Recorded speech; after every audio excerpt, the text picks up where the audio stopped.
Soy un gran amante del género slasher. Desde mi tierna infancia ya me había mirado toda la saga de Jason Voorhees, o mejor conocida como Viernes 13. Cuando crecí unos años más, gracias a una tía, conocí que había un tipo que se veía, para mí, más aterrador que el mismo Jason, y ese era Michael Myers, de la saga Halloween. Quedé asombrado con todas las ideas y las locuras de esta serie de películas. Pero si lo pienso bien, una de las primeras películas que miré del género slasher fue Jeepers Creepers 2. Bueno, aclaremos de que si bien no se le considera slasher como tal, es la misma fórmula de un asesino cazando gente, ya sea un ser sobrenatural o no. Prosigo. La portada ya era llamativa y la introducción de esa peli es increíblemente terrorífica. Rápidamente amé el concepto del creeper y pasado un tiempo pude ver la primera parte, la cual utiliza el género road movie para crear una cinta de terror. Y he de mencionar que para aquel entonces no había visto jamás un producto similar. Algo que diferencia a este slasher con los demás es que justamente ves que el creeper tiene sus objetivos y su manera eficaz de operar, y que es algo diabólico. No te va a matar porque pasas por su lago o porque tiene cierto fetiche con la familia. Esa cosa realmente, si te desea, si le gusta tu olor, si sabe que vas a ser buena pieza para su colección, te va a atrapar. Y no solo su manera de pensar es diferente, es decir, miren su apariencia. Mientras los demás asesinos caminan, corren o te atacan con ilusiones, Jeepers Creepers vuela y posiblemente te alcance. Ahí radica la verdadera diferencia, sus características y cómo las aprovecha al máximo.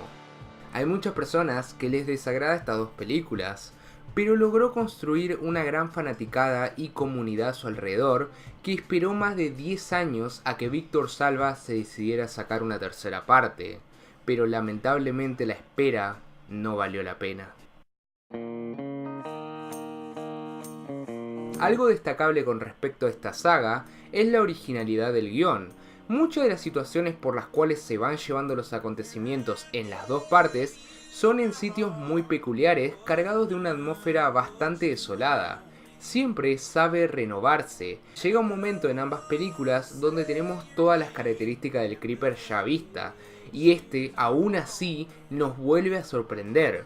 Por ejemplo, en la primera película ya sabemos lo que es, sabemos lo que hace, y cuando creemos haberlo visto todo, de la nada le salen dos alas. Esto deja al espectador boquiabierto preguntándose qué es esa cosa por octava vez, y logra generar ese misticismo alrededor de la mente de quien la ve. La segunda película tiene un momento similar, donde el creeper cae por encima del autobús luego de haber sido atravesado por un fierro. Entonces, finge su muerte preparando una pequeña trampa, que si bien deja un momento algo bizarro, también logra generar una nueva característica, ya que vemos que este monstruo puede reemplazar hasta su cabeza, convirtiendo a uno de los tantos chicos en su nueva parte, haciéndolo ver como algo casi indestructible. La tercera no tiene absolutamente ninguno de estos momentos. Intenta algo con la mano, la cual supuestamente podría llegar a revelar los orígenes o el pasado de este demonio, pero solo sirve para puro relleno y para dejar los momentos más ridículos de la saga. Es decir, todo con respecto a lo de la mano, hubiese sido un hilo conductor para agregarle algo nuevo a este demonio, pero no. Al final de la película no tenemos respuestas, nuestras dudas incrementan y sentí una gran pereza por parte de la obra al no mostrar las supuestas visiones, ni siquiera decir qué es lo que ven los personajes, es reírse en la cara del espectador. Y solo estoy comenzando, porque si bien las anteriores películas tenían unos ciertos guiños cómicos con respecto a Jeepers Creepers, no lo hacían quedar en ridículo, o al menos se lo respetaba. En esta última se lo ve más torpe, y ya no parece que tenga ni un mínimo de estrategia al cazar sus víctimas. Las muertes de los personajes son muy simples, muy mediocres, pierden la originalidad y la pizca de esencia. Además, miren esa remera roja, no sé, parece que quiere ir a la moda. El enfoque de la película es una especie de comedia con slasher, pero esto genera que la cinta se haga cada vez más y más bizarra. Sí, las primeras películas, como dije antes, tenían algo de comedia y hasta cierto punto su toque bizarro, pero eran aceptables porque le daba personalidad a la criatura, y esto no hay que verlo como un error. Es un acierto que un monstruo que no sabe hablar te pueda llegar a caer bien. Pero acá podría decirse que muestran tantas escenas de él que no da lugar a ese rico misterio que tenía la primera. Lo peor es ese enfoque que le da a su camioneta estilo meteoro. Esto es el mayor error y a su vez quizás la excusa perfecta de la película. Me explico. Hay que tener en cuenta que la producción contaba con muy bajo presupuesto, así que darle un enfoque en la primera media hora al automóvil es algo que ayuda a ahorrar tanto en presupuesto y rellenar los minutos extras de la película, pero a la vez es erróneo, infantil, demasiado forzado y poco creíble. Y ya sé que eso es decir mucho en una saga en donde tenemos un demonio volador que se regenera comiendo partes de otros humanos. Pero aún así no se siente que este superautomóvil respete alguna lógica o base de este universo. A veces no contar es mejor. El misterio muchas veces es el origen del miedo. En la primera película el camión funcionaba bien porque no sabíamos cómo algo tan oxidado, con esa bocina aturdidora y con semejante potencia podía funcionar. Y una de las cosas que hace tan memorable a la primera es justamente el misterio. Pero sigamos hablando de temas económicos. Gracias al presupuesto bajo, también tenemos errores grandes, como que no hay un juego de luces. La película es constantemente filmada de día, haciendo más notorio problemas grotescos que tienen los efectos visuales, e incluso el Creeper se ve menos creíble hasta cierto punto. Podríamos decir que todos los errores de esta película son por culpa del presupuesto, es decir, la primera película contó con alrededor de 10 millones de dólares para financiarla. Esta última, por causa de la vida privada del director, solo fue $1 millón.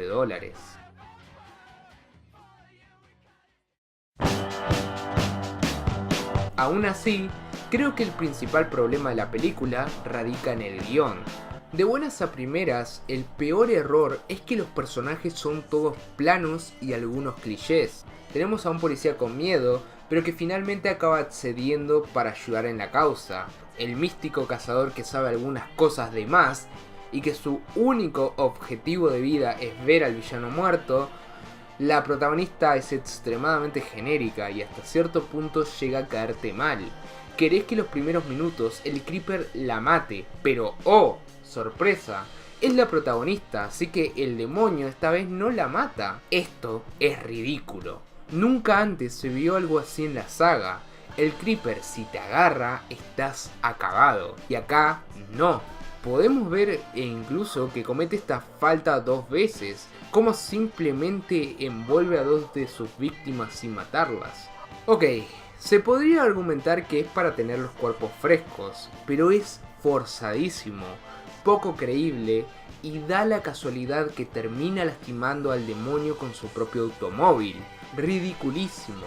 No solo por ofrecer estereotipos clichés en los personajes que no tienen un mínimo desarrollo, sino por querer darle el poder de la buena suerte a la protagonista, el poder de yo sí puedo vivir mientras los secundarios no. Y es la primera película de esta saga, que si bien termina con un augurio de mala muerte, a la vez quiso mostrar un final feliz. Mientras las primeras entregas tenían un formato clase B, con una historia que gira en hacer mierda a los personajes, esta última gira en torno al cliché de Hollywood, de todos felices al final. Eso sí, el presupuesto de clase B. Aclaro un punto, en la segunda tienen una especie de final feliz, pero deja un sentimiento bastante macabro, como que las cosas no acabaron y los problemas van a continuar. Y si los protagonistas se salvaron es porque realmente tuvieron suerte. Bueno, dejo eso de lado si no voy a repetirme. Como dije, los personajes principales, si bien te pueden llegar a caer bien, algunos, como el chico en la friendzone, no tienen un cambio al final de la película. Es decir, Pelearon contra un demonio, pero al final acaba todo como si nada pasara. Digo, esto debería generarte un trauma, una incapacidad, no tener ganas de salir de tu casa, pero en esta tercera parte se pierde. El miedo al creeper existe, pero luego se pierde. No llegas a empatizar con ninguno de ellos. Esta película no logra generarte tensión.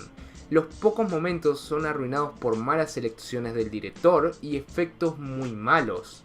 Situaciones prácticamente desaprovechadas. Son problemas de escritura, son muertes baratas y situaciones que intentan tener carisma pero no dan gracia. Mientras en la primera película lograbas ver una charla bastante inmadura de los hermanos, a su vez los ibas conociendo a ambos, te los ibas creyendo. Y sí, podéis pensar que el principal es un estúpido, pero ¡hey! Ese estúpido curioso podría ser vos en otra situación. Y cuando podés ponerte en la piel de los personajes en una película de terror, cuando sentís la inquietud, ahí es cuando algo por lo menos funciona.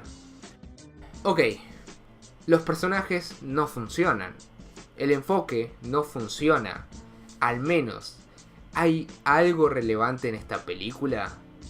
No. Como dije antes, parece que intenta contar la historia de los orígenes, pero no lo muestra, no dice nada. Comete errores de novato en el cine, que es contar y no mostrar. Ya por este gran y pésima decisión, la película pasa a ser bastante mala. Entonces queda solo una pregunta por hacernos.